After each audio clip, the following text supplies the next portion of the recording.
Olá, queridos. Eu sou Marcos Fábio Costa, um pesquisador e provocador do assunto política na Bíblia. Levei 2 anos estudando o assunto e o resultado foi a estruturação deste assunto numa matéria chamada Política na Bíblia, a relação do cristão com a política. Matéria esta que eu ministro na Escola de Missões e de Pregai dos pastores Romário e pastora Ludmila.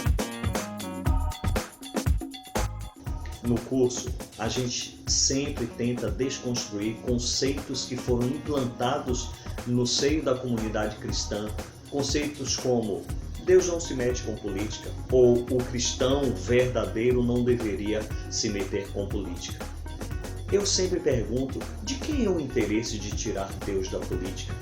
De quem é o interesse de tirar o cristão da política? Há alguém interessado nisso e eu tenho certeza que esse interessado não é Deus. Para estruturar esta matéria, eu me vali de alguns conceitos de grandes escritores, teólogos, filósofos. Não que estes pensadores, filósofos, tivessem o mesmo pensamento que eu sobre o assunto. Vamos a alguns desses pensadores e alguns conceitos importados. Falar de filosofia e falar de política tem que falar de Aristóteles na sua grande obra Política, um filósofo grego 384 a.C. Ele dizia: o homem que é prudente não diz tudo quanto pensa, mas pensa tudo quanto diz. Ele fez uma grande diferenciação de muita inteligência de que existe 2 tipos de habitantes numa cidade: o cidadão e o habitante. O habitante é aquele que apenas habita na cidade, mas o cidadão é aquele que não só habita, mas participa das discussões, dos rumos da sociedade e dos problemas dela. Nicolau Maquiavel, Os fins justificam os meios, pensador italiano, 1469 a.C., ele escreveu a obra O Príncipe, bem conhecida, e ele constatou que de todos os governos, existe um governo que tem um rei, que tem súditos, mas que não domina pelo poder da espada, mas pelo poder ideológico. São os principados eclesiásticos. Thomas Hobbes dizia: o medo de coisas invisíveis é a semente natural daquilo que todo mundo, em seu íntimo, chama de religião. Matemático, teórico político e filósofo inglês, autor de O Leviatã, 1679. Ele é intitulado Leviatã em referência justamente ao Leviatã bíblico, que está descrito em Salmo 104, versículo 26, 74, 14, Isaías 27, 1, Jó 3, 8 e 41, 1. Norberto Bobbio. Cada vez sabemos menos. Italiano, um dos grandes pensadores do século XX, Norberto Bobbio, formado em filosofia e em direito, foi professor universitário e jornalista, apaixonado pela teoria política e pelos direitos individuais na Itália, 1940. Johann Baptist Metz: a teologia bíblica é a base da secularização para a autonomia do mundo, resultado na teologia do mundo. Alemanha, 1928, é um teólogo católico alemão, professor de teologia fundamental. Também Max Weber, 1864 a 1920, foi um sociólogo e economista alemão. Escreveu o livro A Ética Protestante e o Espírito Capitalista.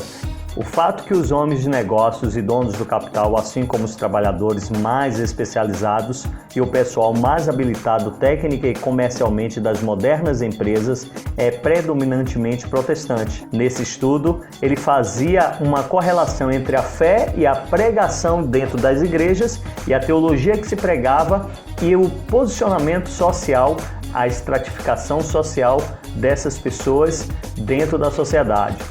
Leonardo Boff: há 2 tipos de política, uma escrita com P maiúsculo e outra com P minúsculo, ou então a política social com P maiúsculo e a política partidária com P minúsculo. Leonardo Boff nasceu em Concórdia, Santa Catarina, aos 14 de dezembro de 1938. Ele falava sobre fé e religião. Ele dizia: a fé inclui a política, quer dizer, um cristão, pelo fato de ser cristão, deve se empenhar na justiça e no bem-estar social. Também deve optar por programas e pessoas que se aproximem o mais possível daquilo que entendeu ser o projeto de Jesus e de Deus na história. Na escola eu sempre protesto contra a falta da matéria nos cursos de teologia. Como formar teólogos hoje sem discutir política de forma estruturada e a relação do cristão com a política? Vamos começar a desconstruir alguns desses conceitos? Daqui para frente eu vou fazer as narrações e apresentar a matéria, tá ok? Vamos nessa viagem. Conceituando política como o conjunto de normas e práticas que regulam as relações de poder, podemos assim abarcar todos os conflitos existentes entre o homem com o homem. A palavra eclesia do grego foi emprestada do vocabulário político para a igreja. Eclesia no grego significava chamados para fora, para uma assembleia, para uma reunião. Era o imperador que chamava os cidadãos para quê? Para uma reunião pública para discutir as coisas da polis, da cidade, para discutir as questões sociais e políticas da polis. Eclesia, no sentido de igreja, hoje, como nós sabemos e como nós entendemos, é o próprio Jesus nos chamando para fora do mundo, para discutir as coisas agora do reino de Deus e não do reino dos homens.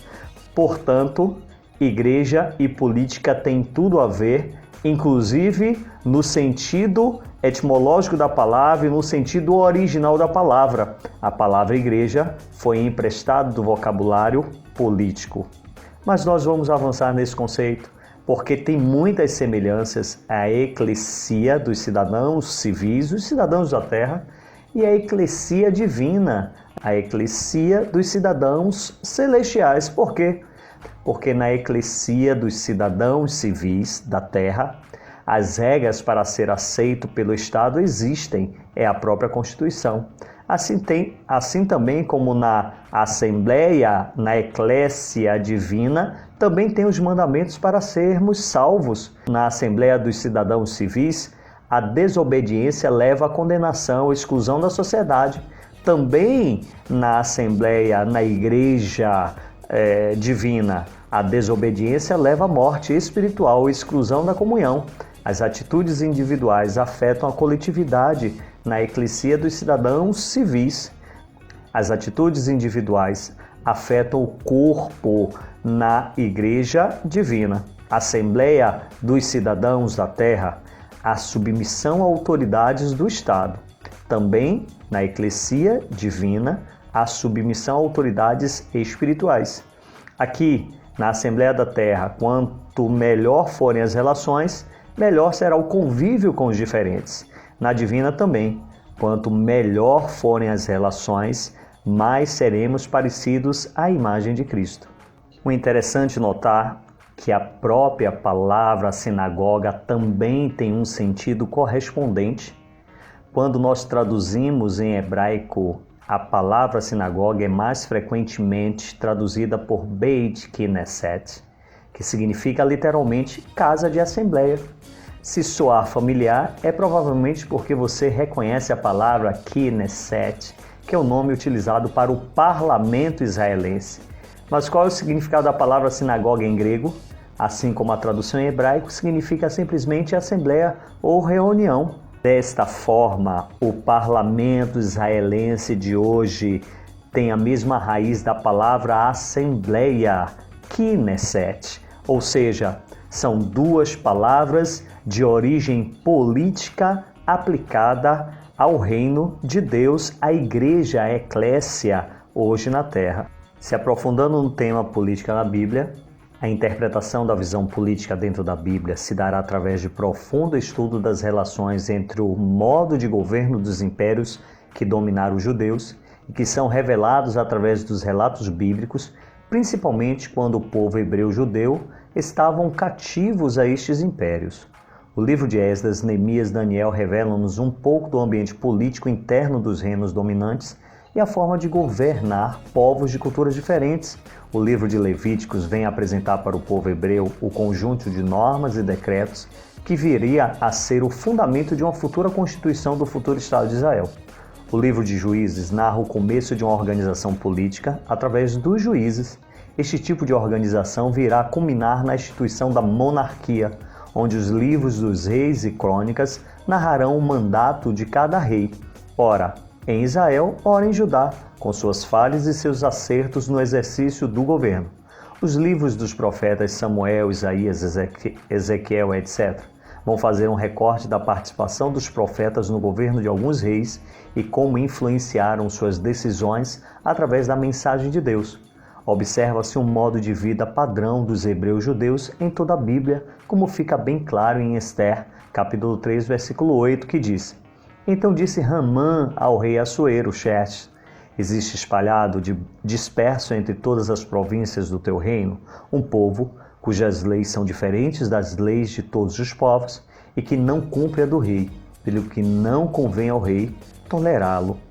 Mas é exatamente assim que se comporta a Igreja de Deus na Terra.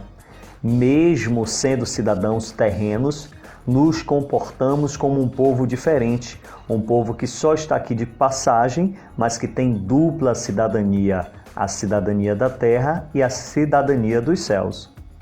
Por isso, logo de cara nós descartamos o fato de que cristãos não deveriam se envolver com política. Cristãos são cidadãos de direitos e deveres e, portanto, têm a oportunidade e o direito de participar de tudo aquilo que se fale em sociedade. E Deus e a política? Em resumo, o povo hebreu era o único povo de fato que viveu sobre o regime teocrático. Moisés e Josué eram apenas líderes, profetas e intermediários das ordens de Deus para o povo diretamente, mas quem governava era o próprio Deus e passava as ordens para os seus líderes. Nesse tempo, havia um sistema de governo interno da sociedade chamado patriarcalismo, que logo evoluiu para o sistema monarca, e esse sistema monarca foi instituído pelo próprio Deus, apesar de que o povo começou a pedir o sistema monárquico, mas já era um projeto de Deus instituir a monarquia, talvez como uma forma, um tipo de governo de Cristo, onde Jesus será o rei e todos serão súditos. Do sistema patriarcalista, houve uma transição para um sistema de liderança pelos juízes. Juízes eram líderes dotados de força sobrenatural e também que exerciam liderança política sobre o povo. Olha o que diz o livro dos Juízes, capítulo 17, versículo 6. Naqueles dias não havia rei em Israel. Cada um fazia o que lhe parecia bem aos seus próprios olhos. Ou seja, Israel precisava de líderes, precisava de governantes, porque sem governantes o povo agia conforme a sua própria vontade, conforme aquilo que ele acha que era certo ou que era errado.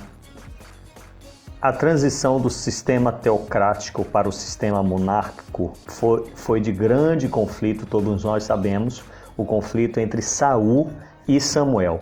E também, no sistema do governo de um rei, houveram vários conflitos entre o rei e o sacerdote, cada qual com o seu papel exatamente delimitado pelo próprio Deus e pela sua Constituição.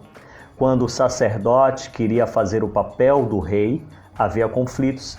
Haviam conflitos entre o rei e o sacerdote. O rei tinha papel estabelecido dentro da sociedade pelo próprio Deus e também o sacerdote. E quando um queria fazer o papel do outro, houveram vários conflitos, como 1 Samuel capítulo 13, versículo 8 a 14, o conflito de Saul com Samuel, o conflito de 2 Crônicas 26, 16 a 21, o conflito de Uzias com Azarias. Tudo isso mostra que quando Deus instituiu a monarquia, ele deu papéis definidos para o rei, e dentro do governo do rei tinha que ter um ator ali chamado profeta, figura esta que colocaria o reinado na linha quando ele saísse dos propósitos de Deus. Assim está narrado em todo o livro de 1 Reis, 2 Reis e Crônicas, todos os reis que governaram segundo os princípios de Deus e todos os reis que, quando saíram da linha do propósito de Deus, se levantou sempre um profeta para exortá-lo a retornar para o Senhor. O povo passou a pedir um rei e o próprio Deus deixou bem claro que o rei teria algumas prerrogativas que um juiz ou um patriarca não tinha. Ou seja, os direitos do rei são diferentes de todos os outros que governaram. Está lá em 1 Samuel capítulo 8, em outras passagens, O rei teria prerrogativas diferentes dos juízes. Isso está bem claro em 1 Samuel capítulo 8 e em outras passagens. Veja, o juiz convocava o povo para a guerra, mas o rei formaria um exército fixo, convocando os filhos dos homens para guerrearem. O juiz recebia ofertas, o rei tomaria as lavouras e também escravizaria pessoas para lavrar as suas lavouras. O rei formaria toda a estrutura de governo, mulheres para serem empregadas domésticas, serviços de perfumista, segurança pessoal, etc.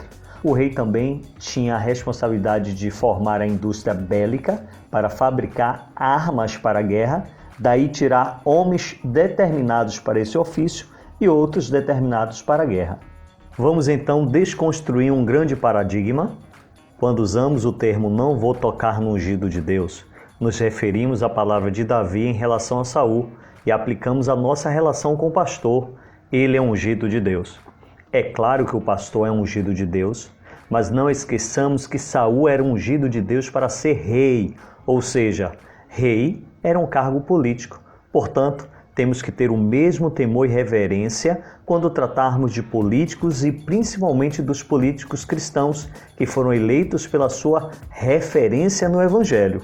Se lermos Esdras capítulo 6, versículos 1 a 12, vamos entender que o nosso papel é interceder pelas vidas que assumiram cargos políticos, porque são cargos tão sacrossantos como os ministérios na Bíblia. Vamos ao caso Saul e Davi. Os dois recebem o poder de Deus, do Espírito Santo, para o exercício do cargo. 1 Samuel capítulo 10, 6, 16, 13. Quando Saul foi reprovado em 1 Samuel 18, 12, o Espírito de Deus se retirou dele, de Saul. Saul ainda era rei, mas sem o Espírito de Deus. E Davi não foi empossado rei, mas tinha o Espírito de Deus para ser rei.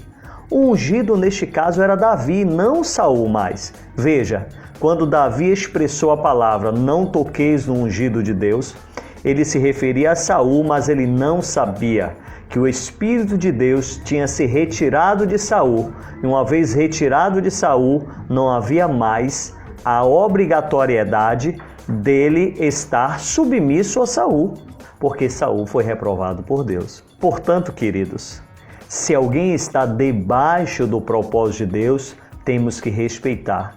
Mas se alguém sai dos propósitos de Deus, não há mais motivos para que eu esteja debaixo de uma submissão irrestrita, pois aquele que está no propósito de Deus merece a nossa oração, mas aquele que sai do propósito de Deus, de fato, não carrega mais as condições para nós sermos reverentes a Ele. Bom, gente, esses foram apenas alguns pontos e tópicos do módulo 1 da matéria política na Bíblia, em que eu não explorei a fundo. Existe ainda o módulo 2, onde nós vamos tratar mais aprofundadamente da transição da teocracia para a monarquia, vamos tratar do estudo dos reis, vamos tratar dos conchavos políticos na Bíblia. Temos o módulo 3 também, que fala das relações de poder importantes para as missões em outros países. E também vamos dissecar as religiões modernas e a sua doutrina política. Vamos falar dos Testemunhas de Jeová, da Igreja Universal, das religiões evangélicas, do Estado do Vaticano, a política do Estado de Israel e Israel com o mundo. Até breve no nosso próximo vídeo.